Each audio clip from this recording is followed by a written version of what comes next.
No seu capítulo 1, a partir do 12. Todos acharam? Hein? Bem-aventurado o varão que sofre a tentação, porque quando for provado, receberá a coroa da vida, a qual o Senhor tem prometido aos que o amam.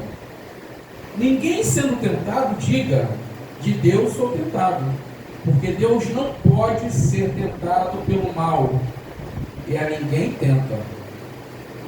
Mas cada um é tentado quando atraído e engodado pela sua própria concupiscência.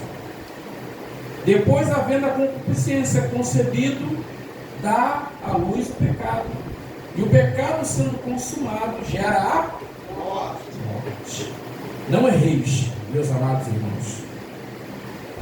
Toda boa dádiva e todo dom perfeito vem do alto, descendo do Pai das luzes, em quem não há mudança nem sombra de variação. Segundo a sua vontade, Ele nos gerou pela palavra da verdade, para que fôssemos como primícias das suas criaturas. Vamos repetir o 18 junto?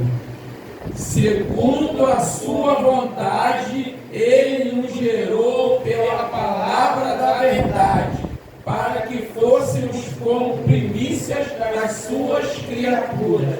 Pode se assentar. Tiago está trazendo um ensinamento, irmãos, né, nessa epístola tremendo, que nós não podemos negligenciar, não podemos deixar de observar e aprender com esses ensinamentos que ele está trazendo aqui. E essa noite o Senhor colocou em meu coração de trazer, através desses versículos, alguns personagens bíblicos, tempo vai ser pouco, mas amém, que eles usaram a sua vida não frutificando muito bem, não observando que foram gerados ou criados, né, pela palavra de Deus para frutificar, para, né, ter vida com Deus. Então nós podemos aprender a servir a Deus melhor com alguns exemplos que nós vamos dar aqui. Então eu não vou, sempre vou estar voltando ao texto, tá? Para poder a gente estar. Então, o primeiro personagem, Adão e Eva, erram o alvo e perdem o caminho do paraíso. Quando o Tiago diz assim, irmãos, não erreis, não significa que a gente vai acertar o tempo todo, não. Não significa que durante o dia nós não poderemos ter algum erro. Claro que nós certamente podemos ter algum erro. Mas a advertência é para que o erro seja um acidente e não uma recorrente. E muitas vezes na vida de muitos de nós, os erros, os pecados, não são acidentes. Eles se tornam o quê? Mais recorrentes, fazendo parte da nossa vida. Né? A gente começa a ter algum pecado de estimação. E aí Tiago, no que ele está falando aqui, ele está dizendo assim, olha, o pecado, ele é assim, ele vem no pensamento, ele é gerado no coração, e depois ele é consumado. E depois que ele é consumado, ele gera uma outra coisa. A mente gera o pecado, e o pecado gera a morte. Então a mente gera o pecado. Então como é que nós vamos nos blindar para que a nossa vida, ao invés de ser sempre errante, o pecado seja um acidente? Ele diz no último versículo, fomos gerados pela palavra. Quantos leram a palavra do Senhor hoje? Não é no culto, não. Não vale no culto, não. Quantos leram a Bíblia hoje? Amém? Irmãos, precisamos ler a palavra do Senhor, se alimentar da palavra. Então, por que Adão e Eva errou o alvo? Porque eles não observaram a palavra de Deus. Deus disse assim, olha, vocês não têm que tocar ali. Porque no dia que vocês tocarem, vai acontecer o quê? Vocês vão morrer. Então eles não observaram, talvez eles pagaram para ver se realmente eles iam morrer. E aí eles receberam o quê? A morte eterna. Passaram a ser criaturas que agora de imortais passaram a ser mortais. Deus nos criou para ter vida. Deus nos criou para ter vida. Ih, está com dúvida. Deus nos criou para ter vida eterna, igreja. Me ajuda a pregar. Vocês vêm na escola de profeta. Me ajuda a pregar. Então, eles perderam o caminho por causa disso, porque não observaram, não ouviram e não obedeceram a palavra. Embora tenham sido gerados pela palavra do Senhor, quando o Senhor criou Adão lá e disse assim: olha, agora tu segundo a minha imagem, segundo a minha semelhança, e soprou o fôlego de vida nele, e ele se tornou uma alma vivente, mas uma alma vivente que não observou a palavra do Senhor. Então, quando Deus falar, vai para a direita, você vai para a direita. Se Deus falar, vai para a esquerda, você vai para a esquerda. Se Deus disse, segue, você segue. Se Deus disse, para, você para. Se Deus disse, espera, você espera. Aleluia. A gente tem que aprender, irmãos, a obedecer a palavra, porque fomos gerados por ela. É ela quem nos guia, lâmpada para os meus pés, é a tua palavra e luz para o meu. Salmo 119, 105. Senão nós vamos andar perdidos, não vamos frutificar, não vamos crescer, não vamos ser aquilo que Deus planejou que sejamos. Segundo personagem, Caim. Caim foi avisado de que se ele escolhesse o mal, ele se daria muito mal. Para uma hipérbole, né? Se ele escolhesse o mal, ele se daria muito mal. Mas Deus deu a livre escolha para ele. Disse, olha só, cabe a você dominar a sua mente. E quantas vezes, irmãos, nos dá vontade de fazer alguma coisa e nós ficamos martelando com aquela luta entre a carne e o espírito, e muitas vezes nós deixamos que a carne vença. Nós, às vezes, estamos ali naquela luta e ao invés de bater isso espiritualmente com o Espírito, começar a se encher da palavra, a gente começa a alimentar aquele pensamento, aquele pecado. E sabe o que vai acontecer? Você e eu caímos. E Tiago está dizendo assim, todo homem que é tentado, né? Ele começa dizendo lá no versículo 1, no versículo 12, né? Vou voltar aqui para me lembrar. Bem-aventurado, quer dizer, vai bem, né? É um homem bem-aventurado, tem uma boa-aventurança, é um homem digno que sofre a tentação, porque quando for provado, receberá a coroa da vida. Então, quando Deus nos permite ser tentado e provado por alguma coisa, irmão, não é para nós cairmos, é para nós sermos aprovados. E quantos de nós temos sido reprovados por Deus? Quantos de nós deixamos, quando aquele pensamento ruim chega, não importa, irmão, não estou aqui para falar, enumerar pecado. Pecado é pecado e...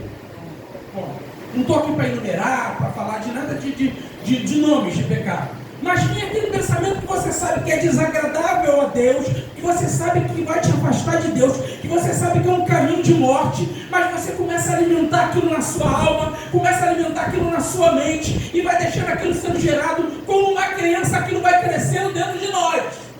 E uma hora vai ter que sair para fora. Que aí a hora que ele é gerado, que a gente comete, ele também gera junto a morte. Então cuidado. Cuidado, irmãos. Tiago está trazendo esse alerta para que a gente venha se encher de Deus. Ninguém sendo tentado diga que é de Deus tentado, porque Deus não tenta ninguém.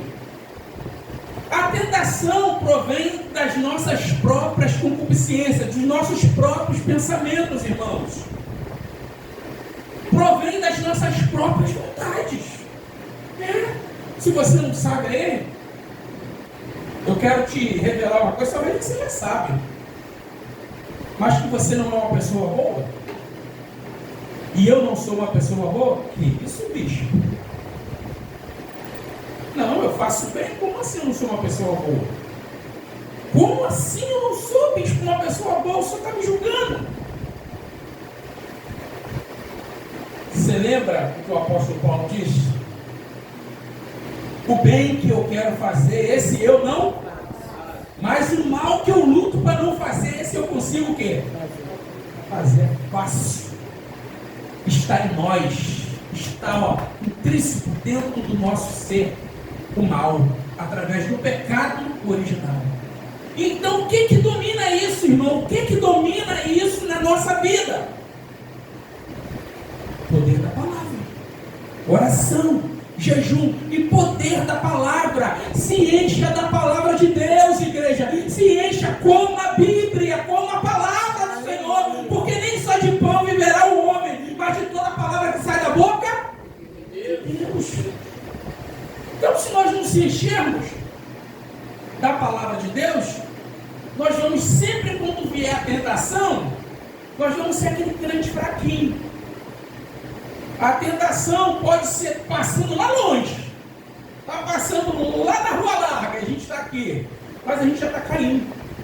Porque é fraco. Porque não tem raiz, não tem estrutura espiritual. Construir uma casa na areia. Uma casa espiritual que é só aparência. E que quando chega verdadeiramente o momento de provar quem nós somos, nós fracassamos. E o Senhor não quer isso de nós. Ele quer que nós frutifiquemos. Ele quer que nós cresçamos. Que nós amadureçamos na sua palavra. Então, Caim escolheu a parte errada. Deus disse para ele, e olha que ele teve uma boa vontade, tá? Não basta, diga comigo, não basta ter boa vontade. Porque Deus conhece o meu coração. Basta só ter boa vontade. Às vezes você tem boa vontade para mostrar para os outros aquilo que você faz. Ou eu. Não basta ter boa vontade. Ué, não foram os dois obreiros a oferecer oferta? Ué, peraí. Que Deus injusto é esse que recebe a oferta de um e despreza a oferta do outro? Deus foi injusto, irmão?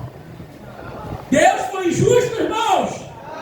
Não, porque Deus sondou o coração de Abel e também sondou o coração de Caim. Então, quando Deus sonda o nosso coração, Ele sabe antes mesmo que eu abra a boca, você abre a boca para fazer alguma coisa para Deus, no reino de Deus Ele já sabe se verdadeiramente eu estou fazendo porque eu amo o reino e quero frutificar ou se eu quero mostrar para alguém que eu estou fazendo. Os dois foram lá ofertar. Mas Deus se atentou para a oferta de um e desprezou a oferta do outro. Então, que esse ensinamento de Tiago aqui venha nos alertar que não basta só eu querer fazer. Eu tenho que saber o que eu estou fazendo, por que eu estou fazendo e como eu estou oferecendo. Abrindo um parênteses para fechar aqui esse personagem de Caim. Davi precisava oferecer um holocausto. E ele foi até Araúna para comprar uma vinha. E aí o Araúna chegou lá e falou, não, rei, é tudo seu, pode pegar e tudo que você quiser, tudo que está aí é teu. Sabe o que Davi falou para ele? Não vou oferecer ao meu Deus nada que não tenha valor, que não me custe nada. Irmão, para se ofertar a Deus tem que doer. Jesus sofreu, a oferta que Jesus fez a Deus pela nossa vida doeu, machucou, triturou Jesus. E a nossa oferta tem que ser assim, irmão, algo que nos custe alguma coisa. Eu estou falando de dinheiro, não. Estou falando do teu tempo, do meu tempo, da nossa dedicação, da nossa forma de agir com o reino de Deus, com a igreja local que você congrega. Tudo isso, irmãos, tem que ser o nosso melhor. Isso não é porque eu quero que você trabalhe. Não, se você não quiser trabalhar, fica aí. Fica aí, no banco, não tem problema não. Mas se você foi chamado, se você foi gerado pela palavra, frutifique em nome de Jesus. Entenda o teu chamado e entenda que Deus te chamou para crescer e frutificar. Aleluia, Jesus. Glória. Então, o teu melhor. melhor para o Senhor. Não para mim, porque eu não posso te pagar nada, mas para o teu Senhor. Então fecho aqui o parênteses de Caim, que escolheu o pior.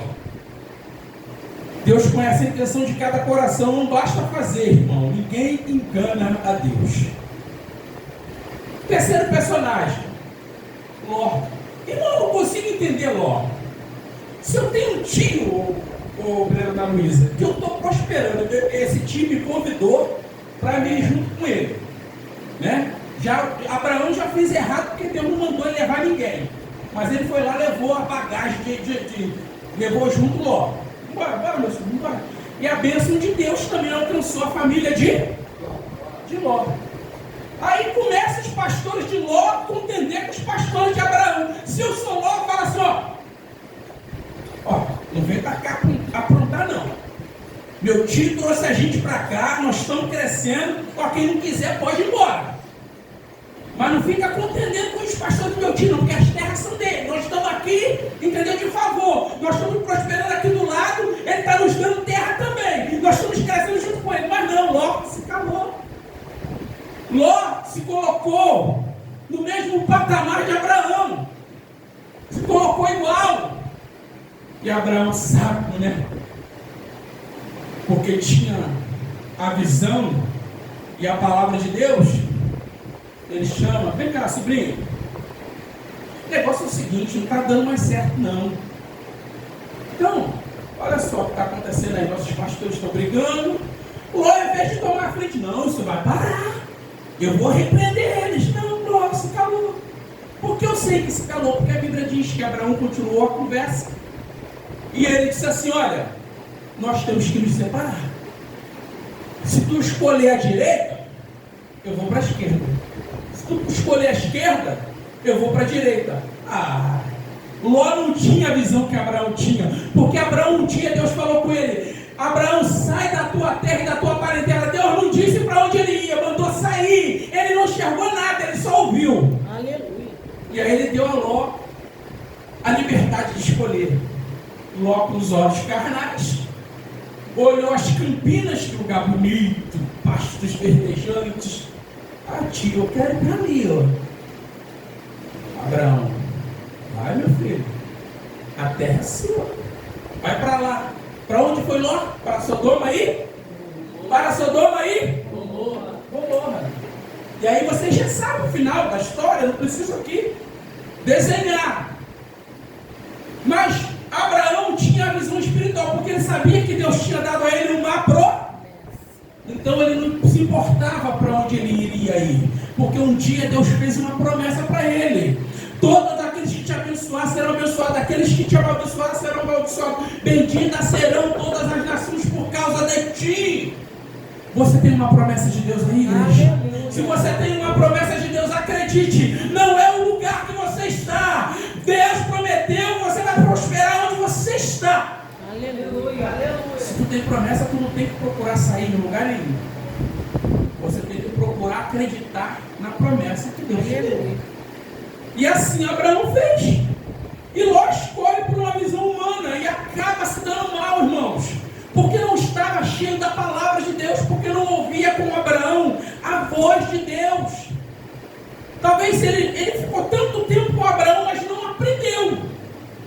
E quantos de nós vivemos tanto tempo com pessoas sábias dentro da casa do Senhor, com irmãos sábios, obreiros sábios, pessoas maravilhosas que nos ensinam a caminhar, que estão junto com a gente caminhando, mas a gente não aprende?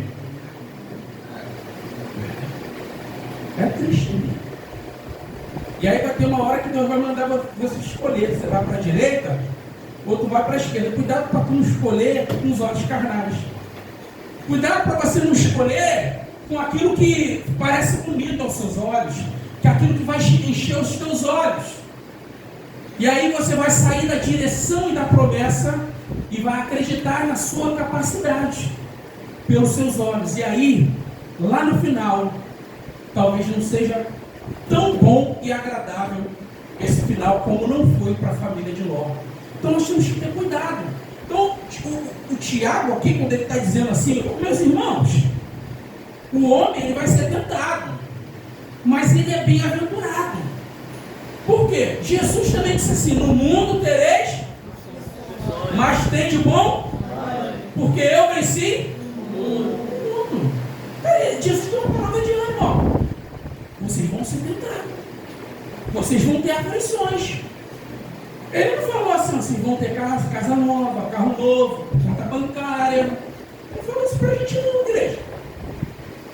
Embora tudo isso não seja proibido, é agradável a Deus. Deus não tem nada contra a riqueza, Ele tem contra quem ama o dinheiro.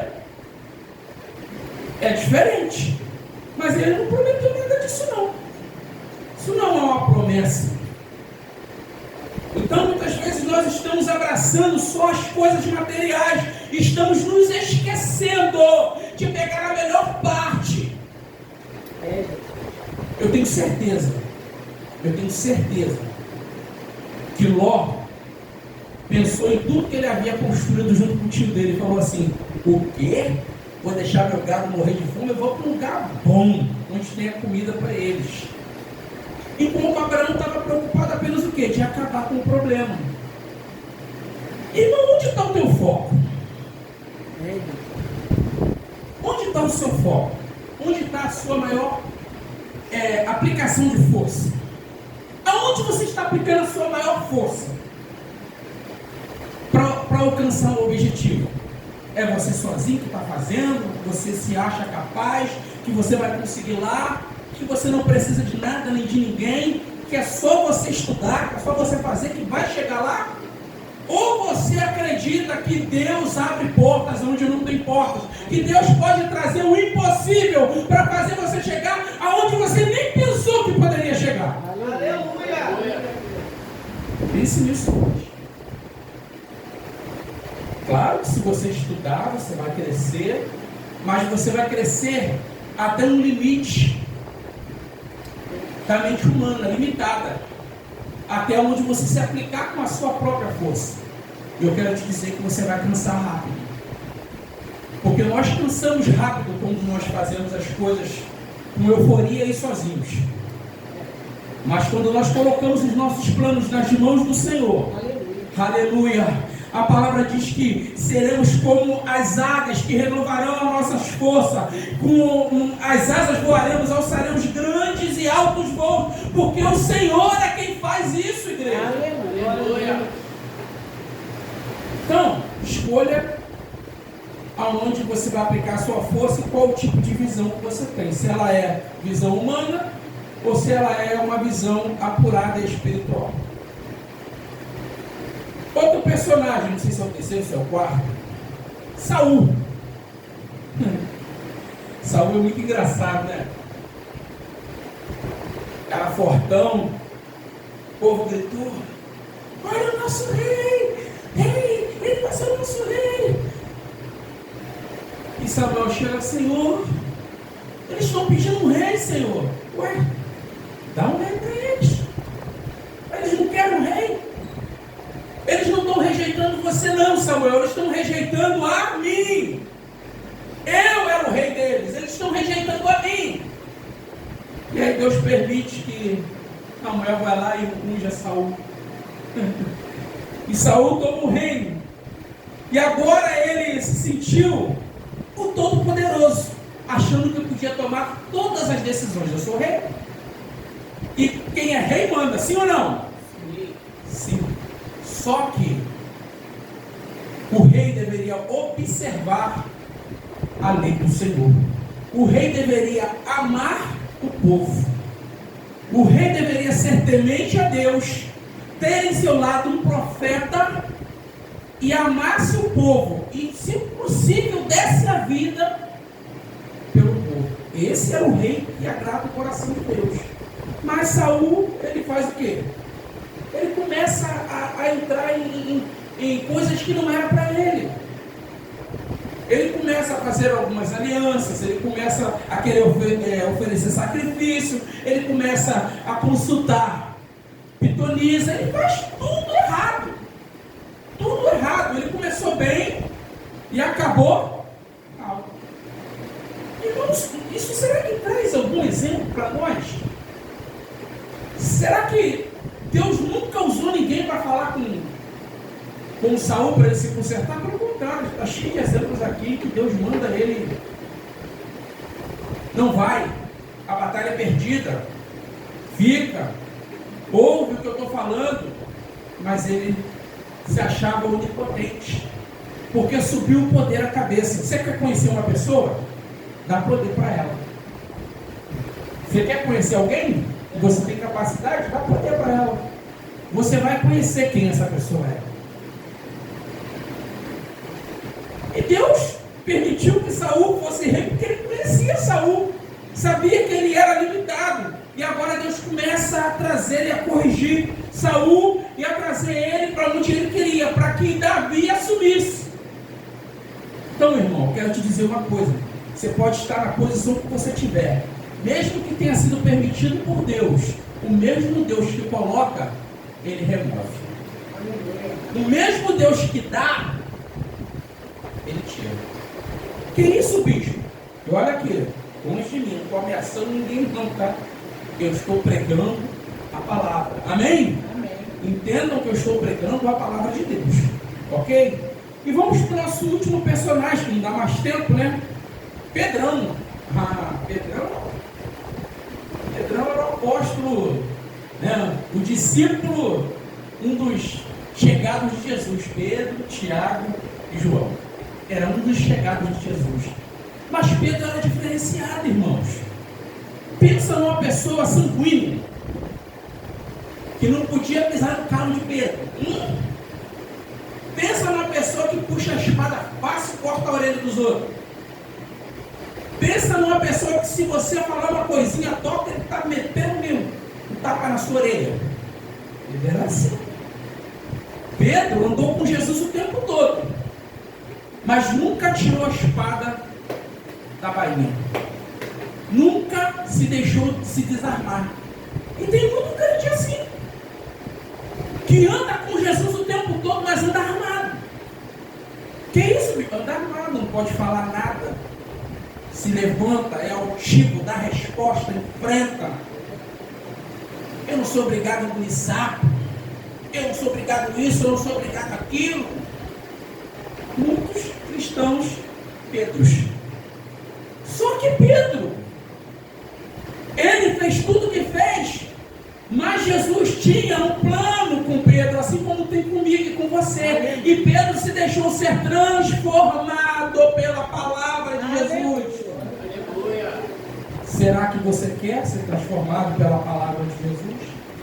Será que eu quero ser transformado pela palavra de Jesus? Porque quando Jesus confrontou ele, disse: Pedro, ele disse assim: Senhor, não, ninguém vai prender o Senhor, não, eu vou com o Senhor até a morte. Jesus disse: Pedro, para onde eu vou, tu não pode ir, Pedro. E antes que o galo cante, tu me negará 3 vezes. Não é antes que o galo cante 3 vezes, não, tá? É antes que o galo cante, tu me negará 3 vezes. O que aconteceu, irmãos? A palavra de Jesus foi verdadeira? Sim. Na hora que aconteceu, Pedro logo se lembrou. Jesus tinha me avisado. E a mágoa, o coração dele agora aperta. Porque ele vê o seu amigo, o seu mestre, o seu professor, o seu Messias, indo sendo preso para morrer. E ele não pôde fazer.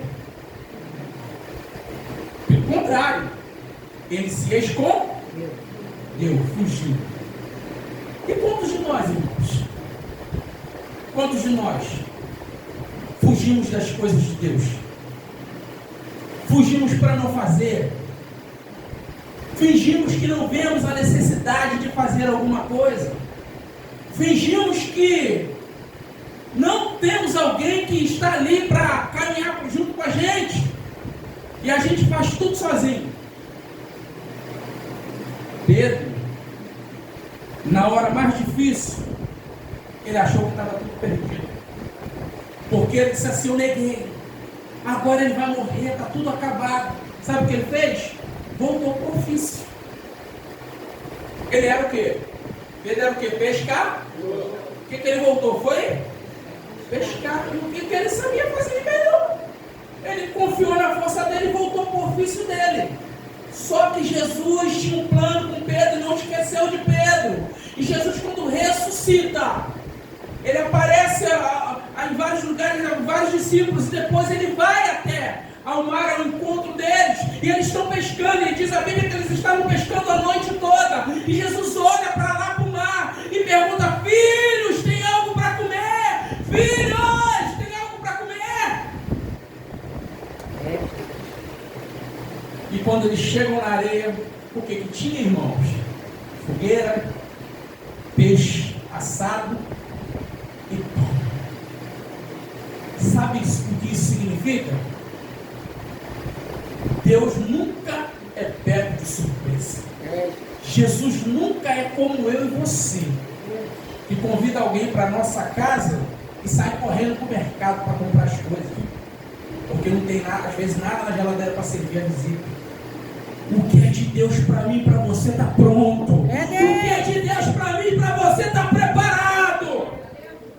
E naquele jantar ali, Jesus restaura, naquele café, na verdade, que depois da vigília, né, de manhã já, restaura a vida de Pedro, porque tinha um plano com ele. Jesus quer restaurar a tua vida hoje. Aleluia. Jesus quer restaurar a minha vida hoje.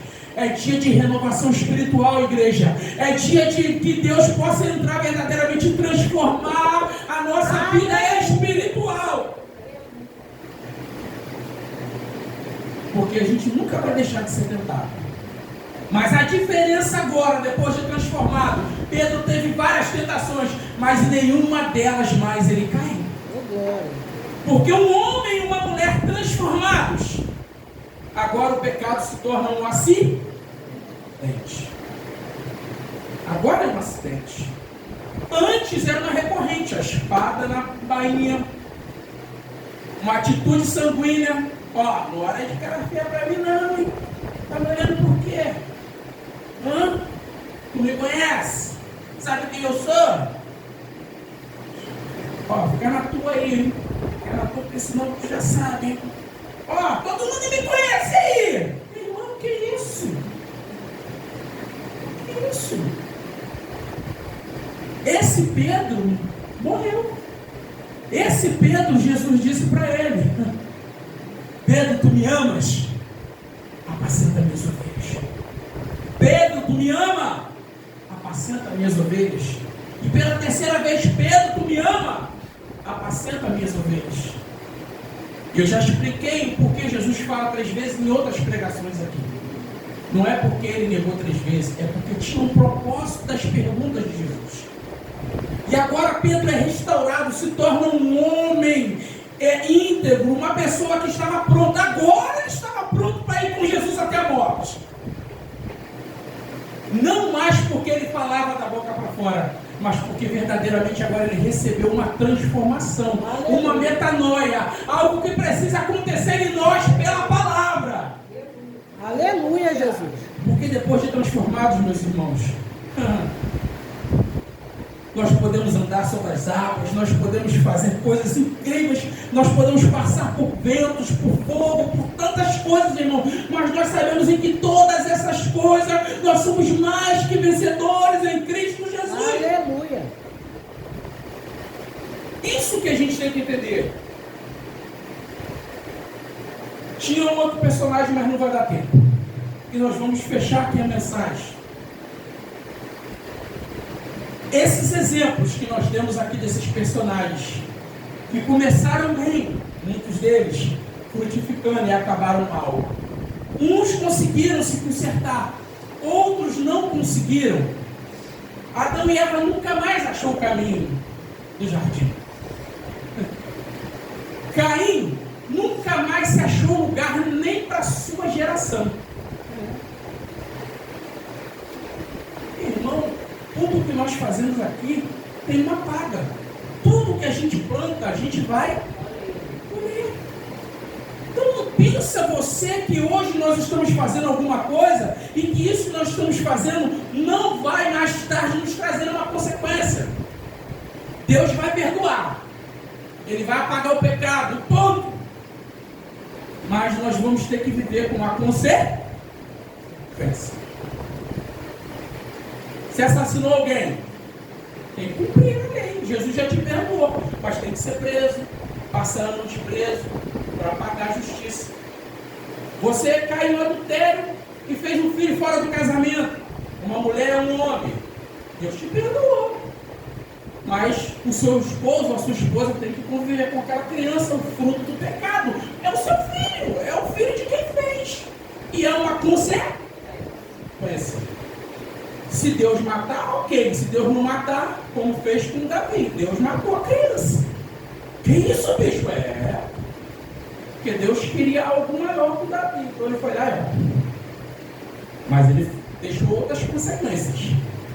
A espada não sairá da tua casa. Então tudo que nós fizermos vai ter consequência, igreja. Então, como o Tiago está nos alertando na mensagem, dizendo: vocês são bem-aventurados porque vocês são provados. Porque Deus só prova quem Ele ama, igreja. Deus só prova quem Ele ama. Cada um é tentado e atraído e engodado pela sua própria consciência. Então Deus está nos provando para saber se nosso espírito está preparado verdadeiramente com essa comunhão com Ele, ou se nosso espírito está só cheio das coisas da carne.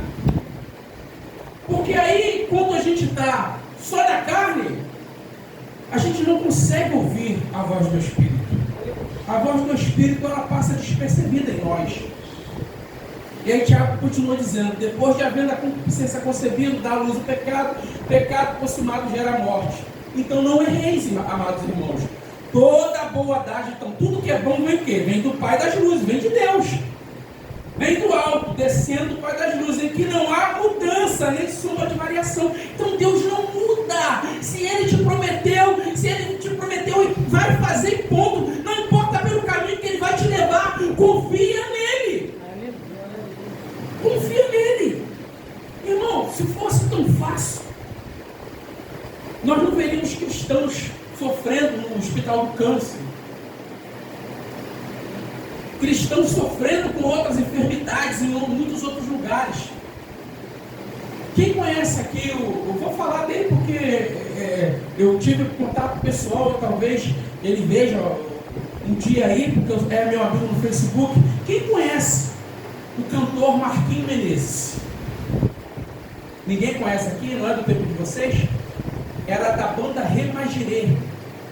Ele é da igreja do pastor Silas Malafaia, pastor da igreja lá. Ele está com câncer de estômago, passando uma provação. O varão está magrinho, já passou por cirurgia, várias quimioterapias, mas está ali firme. Se você chegar lá no Face dele, ele está evangelizando. Se você chegar lá, ele está falando de Jesus, está dando uma palavra de vida para outras pessoas. Não importa o nosso corpo físico, querido, o que importa é o que está dentro de nós. Pastor não teria essa força, bispo não teria essa força, mas pede para Deus, porque nós precisamos entender isso, que Deus não dá só as coisas boas, Ele também permite que as más venham chegar. Que isso, bispo? Não, só quero bênção. Então o que seria do livro de Jó? A gente tinha que jogar fora. Não teremos que ler só os livros das bênçãos. Não é melhor. Nem pega a Bíblia e fecha, compra uma caixinha de promessa. Só que é coisa boa, crente. Não lê mais a Bíblia, não. Pega uma caixinha de promessa, todo dia de manhã tu tira lá. Você tira todo dia um versículo lá, só vai ter promessa. Porque o nome é caixinha de promessa. Agora, se você abrir as Escrituras, aleluia, onde o Espírito Santo fala com a igreja, fala com cada um de nós vamos ter aqui promessas, mas nós vamos ter fortificação, vamos ter edificação para que a gente chegue no dia mal, forte, em pé, diante de Deus. Aleluia. Não só acreditando nas promessas, mas que Ele está conosco no momento bom e também no momento ruim. Aleluia.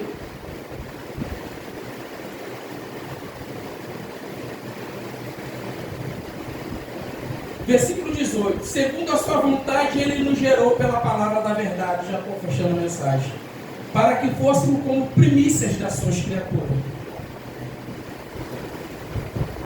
Houve um plano no céu. Nós cantamos aqui, Jesus, o plano perfeito, mistério da graça que me transformou. O seu nome é nome sobre todos. O quê? Veio para salvar. Ele me salvou. Te salvou de quê? Houve um plano no céu. De que Jesus te salvou? Ou você está dentro da igreja o tempo todo e você não sabe do que você foi salvo? Quem sabe do que foi salvo, levanta a sua mão. Você foi salvo de que obreira, Carla?